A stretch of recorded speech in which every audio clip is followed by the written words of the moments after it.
Hello guys, मैं हूं जय और स्वागत है आपका अपने चैनल बीएससी बोझ पे। तो आज का हमारा टॉपिक है डिविडेंड्स, जिसमें हम समझेंगे कि डिविडेंड्स क्या होते हैं, उनसे रिलेटेड कुछ डेट्स और कितने टाइप्स के डिविडेंड्स होते हैं। तो हम सबसे पहले स्टार्ट करेंगे कि डिविडेंड्स क्या होते हैं। जनरली किसी भी शेयर होल्डर को दो तरीके से बेनिफिट्स मिलते हैं शेयर्स होल्ड करने के। पहला तो उसे मिलता है डिविडेंड्स के रूप में, जो कि कंपनी रेगुलरली पे करती रहती है, और दूसरा होता है कैपिटल गेन। वो शॉर्ट टर्म कैपिटल गेन भी हो सकता है और लॉन्ग टर्म कैपिटल गेन भी हो सकता है। कैपिटल गेन से मतलब है कि शेयर्स को बाय और सेल करने के बीच में जो आपको प्रॉफिट बचा वो होता है कैपिटल गेन। जनरली जब कंपनी प्रॉफिट्स अर्न करती है तो उन प्रॉफिट्स का कुछ पार्ट डिविडेंड्स के रूप में डिस्ट्रीब्यूट करती है अपने शेयर होल्डर्स को। फॉर एग्जाम्पल, कंपनी ने प्रॉफिट अर्न किया, सबसे पहले उस प्रॉफिट में से इंटरेस्ट रिपे किया जाता है आउटसाइड लोन्स पे। लोन्स जैसे कि बैंक से लोन लिया, डिबेंचर्स के रूप में, या फिर ऐसा कोई भी लोन जो बाहर से लिया होगा जिसमें हमें इंटरेस्ट पे करना है। उस इंटरेस्ट को रिपे करने के बाद जो बैलेंस बच जाता है उसमें से टैक्स को रिपे किया जाता है। उसके बाद जो प्रॉफिट बच जाता है उसमें से फिर प्रेफरेंस शेयर होल्डर्स को उनका परसेंटेज डिविडेंड्स रिपे किया जाता है। उसके बाद जो अमाउंट बचता है उसके दो पार्ट बन जाते हैं। पहला रिटेन अर्निंग्स, दूसरा होता है डिविडेंड्स। रिटेन अर्निंग्स कंपनी अपने पास रिटेन कर लेती है ताकि कि वो अपने बिजनेस में उस पैसे को दोबारा लगा के उसे एक्सपैंड कर सके, और वहीं जो कुछ पार्ट बच जाता है वो डिविडेंड्स के रूप में शेयर होल्डर्स के बीच में डिस्ट्रीब्यूट हो जाता है प्रोपोर्शनेटली।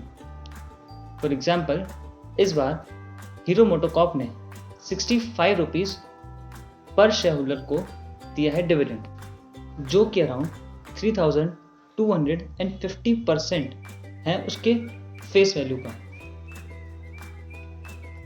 हीरो मोटोकॉर्प की फेस वैल्यू 2 रुपये है, जिसका 3250% होता है 65 रुपीज़।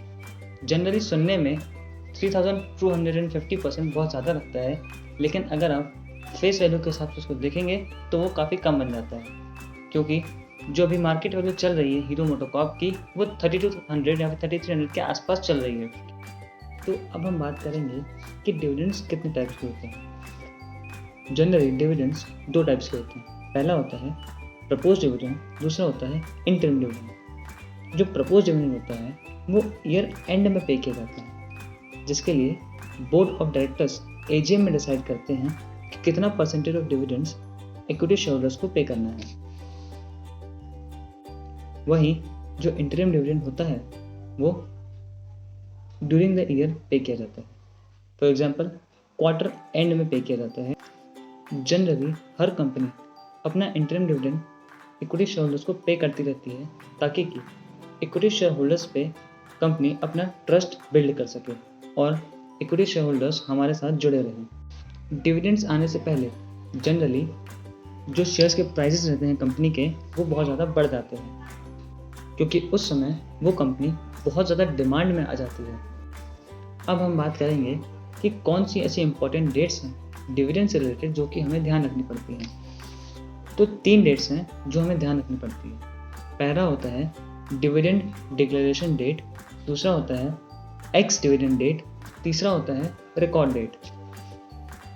डिक्लेरेशन डेट यानी कि वो डेट जिस दिन बोर्ड ऑफ डायरेक्टर्स ने डिक्लेयर किया है कि वो इक्विटी शेयर होल्डर्स को कुछ परसेंटेज ऑफ डिविडेंड पे करेंगे। वहीं जो एक्स डिविडेंड डेट होती है वो रिकॉर्ड डेट से एक दिन पहले होती है, यानी कि आपको अगर शेयर में डिविडेंड चाहिए तो एक्स डिविडेंड डेट से एक दिन पहले आपको शेयर बाय करना पड़ेगा, ताकि कि T+2 रूल के हिसाब से रिकॉर्ड डेट के दिन आपके पास शेयर हो। तो इससे ये क्लियर हो जाता है कि जो रिकॉर्ड डेट है वो डेट होती है जिस दिन अगर आपके पास शेयर होगा तो कंपनी आपको शेयर्स पे डिविडेंड्स पे करेगी। शेयर आपके पास होगा से मतलब है कि आपके डीमैट में होना चाहिए, ना कि T+1 होल्डिंग्स में। तो अगर आपको डिविडेंड चाहिए तो रिकॉर्ड डेट से 2 दिन पहले एटलीस्ट आपको डिविडेंड बाय करना पड़ेगा, या फिर एक्साइज डेट के एक दिन पहले आपको शेयर को बाय करना पड़ेगा, ताकि कि वो T+2 रूल के हिसाब से आपके पास रिकॉर्ड डेट के दिन वो शेयर आपके डीमैट अकाउंट में आ जाए। तो जिसके पास भी रिकॉर्ड डेट के दिन उस कंपनी का शेयर होगा, उस इंसान को डिविडेंड मिलेगा, यानी उस शेयर होल्डर को डिविडेंड मिलेगा। फिर अगर आप चाहें तो रिकॉर्ड डेट के दिन या फिर उसके बाद कभी भी उस शेयर को सेल कर सकते हैं। तो यही था हमारा आज का टॉपिक कि डिविडेंड्स क्या होते हैं, उनके कितने टाइप्स होते हैं और उनसे रिलेटेड कुछ इंपॉर्टेंट डेट्स। तो अगर आपको ये वीडियो पसंद आया तो लाइक, सब्सक्राइब, कमेंट करना ना भूलें। Thank you.